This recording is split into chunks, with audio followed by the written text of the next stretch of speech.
please, all of you, stop. Stop dishonoring the priesthood and turning these men into some like hunk 90s boy band celebrity thing that happens to be in a collar. It's disgusting and it needs to go away. The celebrity priest thing needs to stop.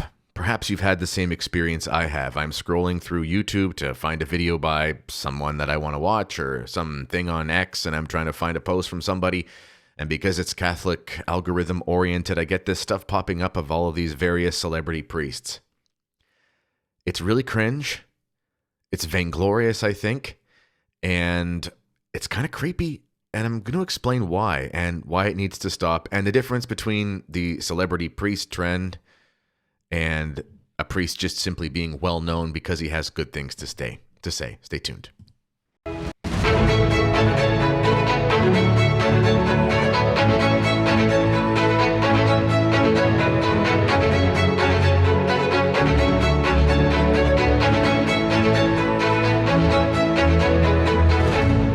Before we get started there, I want to tell you that I am going to the Holy Land this September with a traditional Catholic priest who is not a celebrity and is just a priest, and will be there with us as our chaplain to say Mass and give confessions and so forth.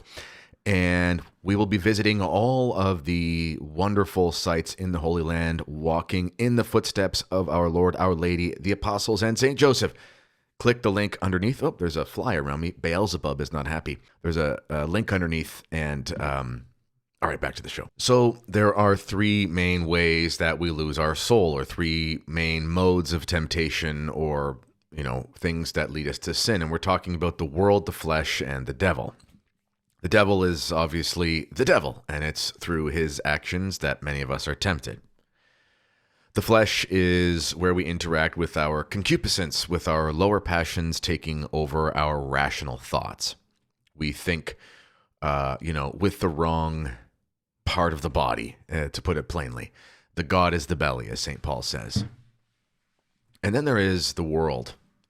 Worldliness is one of those silent killers that absolutely destroys souls, destroys vocations, and has infected every corner of the institutional aspects of the church. The whole emphasis on opening up to the world and being more in union or communion or unity with the trends of the world, changing the liturgy, all these things. This is all a form of worldliness. While we are called to live in the world, we're not called to be of the world, and that distinction is very important. And with this celebrity priest trend, we see the worldliness really creeping in. And I've decided for this video not to show clips or call out any particular individuals because I don't know what their intentions are, so I can't judge that. But the trend itself seems really creepy. For one, it's really weird when there are priests who are, objectively speaking, handsome men, and they're really being marketed as handsome men. And that can't be denied. I find it really weird. Of course, if a man is handsome or a woman is attractive, that's just the way it is. But we all know that there is a way to present oneself. There are certain facial expressions, certain ways of editing photos, especially in thumbnails. And there's a way to present that where it's presented in a way that is clearly geared towards showing just how handsome they are, versus this just happens to be the way that they look. That's a line that's crossed, and I think it's really creepy. What is the purpose of that? What sort of attraction is that supposed to elicit in the viewers? Do the people who make those thumbnails and film these priests in that way and portray them in the photos and whatever, the way that they do they think about that? Is that something that they're willing to do for just marketing purposes? It's messed up. Also, it's one thing to comment on current things. Obviously, there are things that happen in the culture that priests and bishops and so forth have always commented on in some way. I mean, it's just things we're interacting with and they should be addressed, sure. But it's another thing to adopt the trends as they are and try to Catholicize them. And that's where a lot of this worldliness creeps in. I'll give you an example.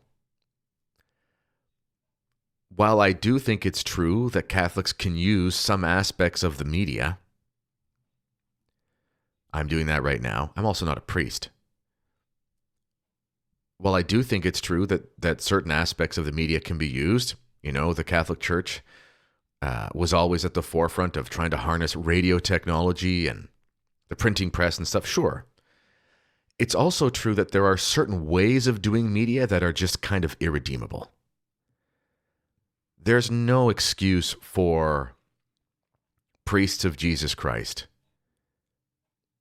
who have consecrated their lives to be other Christs.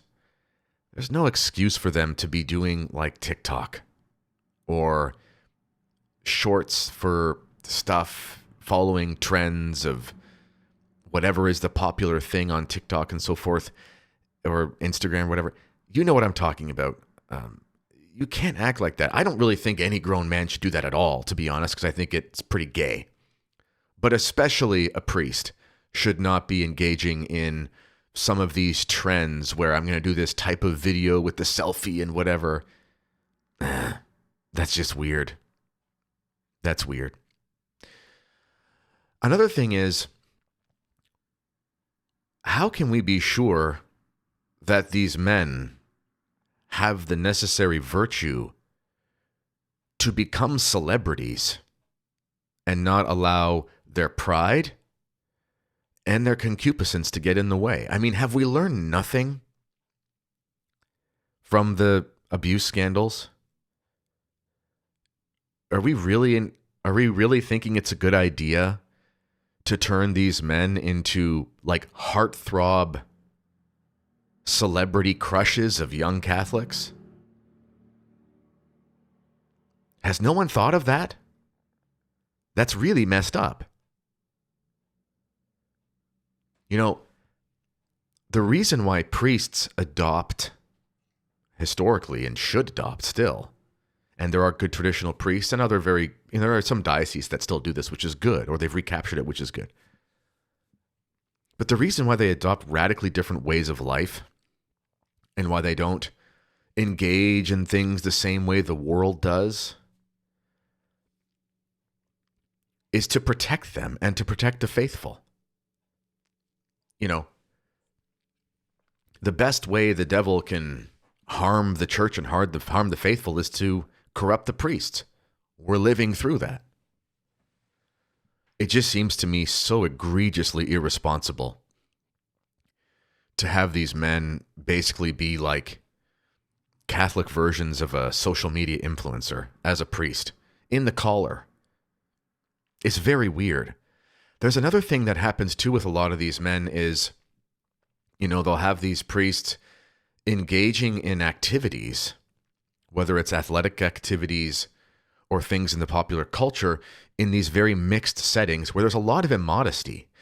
I've spent a lot of time around exclusively around traditional Catholic priests over the last 7 years or so, 6 years, I guess, whatever it is.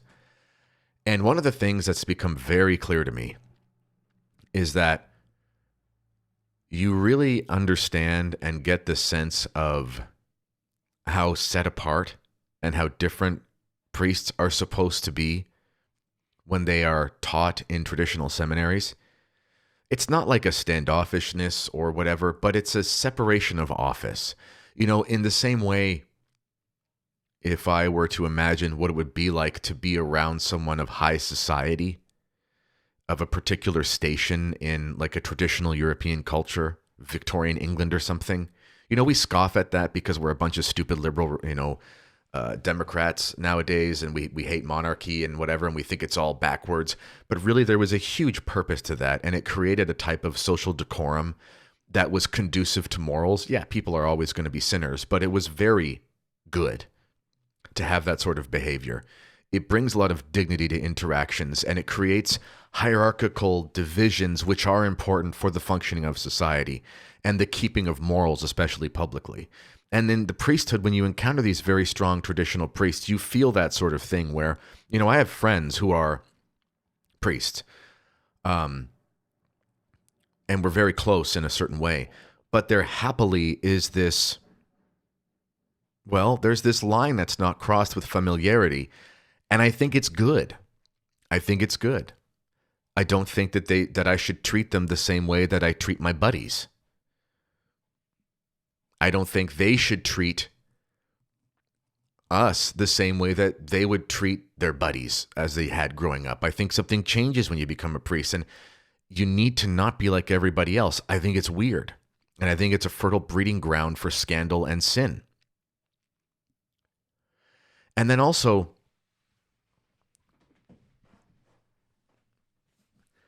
this reinforces in the faithful, especially the young people, that they can be Catholic and they can keep their worldliness.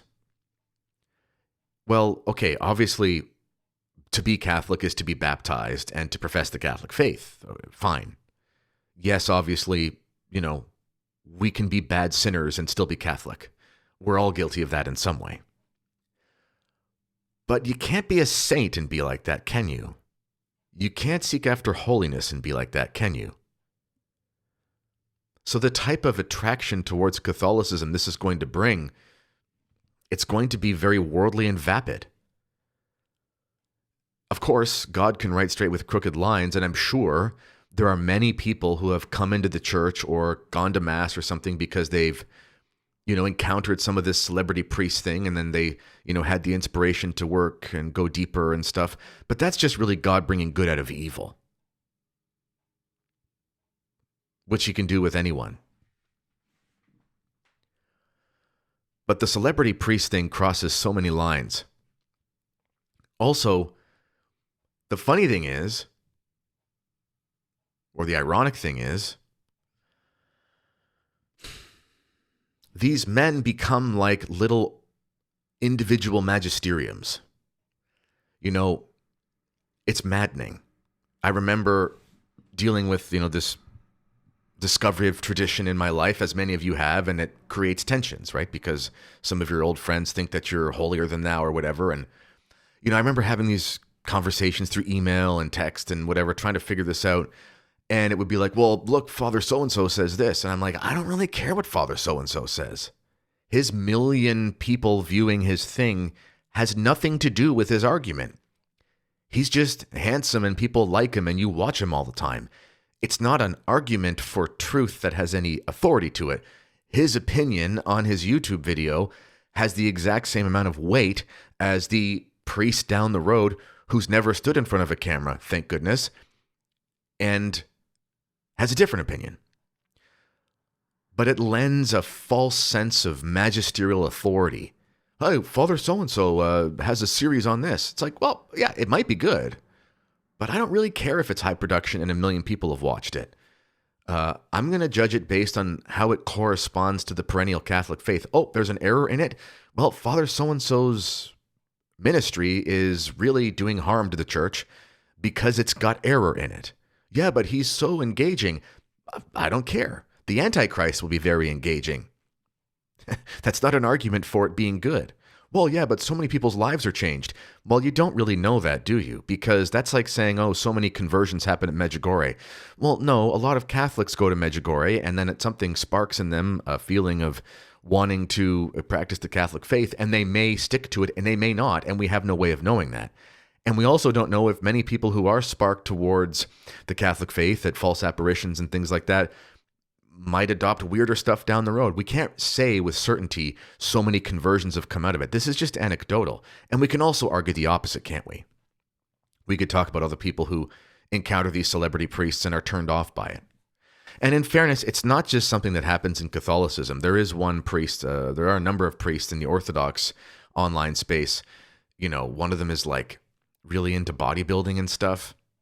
And he's got pictures of himself lifting big weights and things. And I'm thinking to myself, like, I, as a grown man, as a father of, my wife is expecting our 7th child, I don't go to regular health clubs because I don't want to give that, I'm weary about giving that example to my sons that I go to exercise at a place where it's like, as immodest as a resort beach. That's just not a good example. So I don't do that. I run and I work out in my basement and I avoid these scenarios. And I'm thinking to myself, a priest, is going to this like mixed health club to do lifting in like a tank top and like, whoa, it's based for Jesus Christ. That's so cringe. So it's not just Catholic. It does happen in the Orthodox. And there are a number of these priests in the Catholic Church, sadly, as well. These these priests posting their workout pictures and stuff. It's all very creepy. And I don't know why it's so popular. And I don't know why people put up with it. Now, I want to say, though, as well, as I said at the beginning, there is a corollary to this. There is a good way to use media. And I'll give you an example. I disagree with many of the statements of Bishop Robert Barron, but I do applaud him on how he uses the media. I think he does it in a very tasteful way. I think he does it in a way that, at least from what I've seen, is not unbecoming of the office of bishop and priest before that. I think he does it in a way that is not gaudy and worldly. I think he does a good job, and I commend him for how he does it, and I think that the people behind him, generally speaking, are very conscientious and have kind of a good understanding of the dignity that should be portrayed in the type of media he's doing. I personally would love if that kind of capital and resources could get behind a Bishop Fillet or, just any sound traditional Catholic priest or bishop who could do statements like that. And I think there's a way to do it where you don't fall into the trappings of this crazy worldliness and not to this sort of celebrity way. And I think that's good. I mean, to my knowledge, I've never seen Bishop Barron like react to TikToks and then like try to give a homily off of that or something. I think he's just too high class for that in a good sense. So there is a good way to do it. I think the SSPX podcast does a good job of putting together media presentations and using the best of what's available without crossing those lines. But this celebrity priest thing really does have to go away. And the reason why I didn't pick on any particular priests during this is because, again, I don't know their intentions, and I hope maybe they'll see this and maybe they'll stop. Because none of all of your efforts are going to be worth anything if you lose your soul because of your celebrity. And what a shame it would be for all these eyeballs to be on all these priests and all this trust put in these men only to find out that they had major problems. And it's just it does such harm to the church to make these basically idols, these false idols, and have them as some sort of pedestal because of their good looks and because of their fun way of talking and because they're able to say fun things about movies and do funny TikTok things or whatever. And it's all just for nothing because in the end, it doesn't contribute to the salvation of their souls and might actually hurt their souls. So pray that these celebrity priests stop. Pray that these organizations that are obviously propping these priests up financially and doing all of their video stuff and doing all their thumbnails and having their weekly whatever and posting Instagram pictures of them working out and stuff. Please, all of you, stop. Stop dishonoring the priesthood and turning these men into some like hunk 90s boy band celebrity thing that happens to be in a collar. It's disgusting and it needs to go away. All right, ladies and gentlemen, God bless you all. I'll talk to you next time. Bye-bye.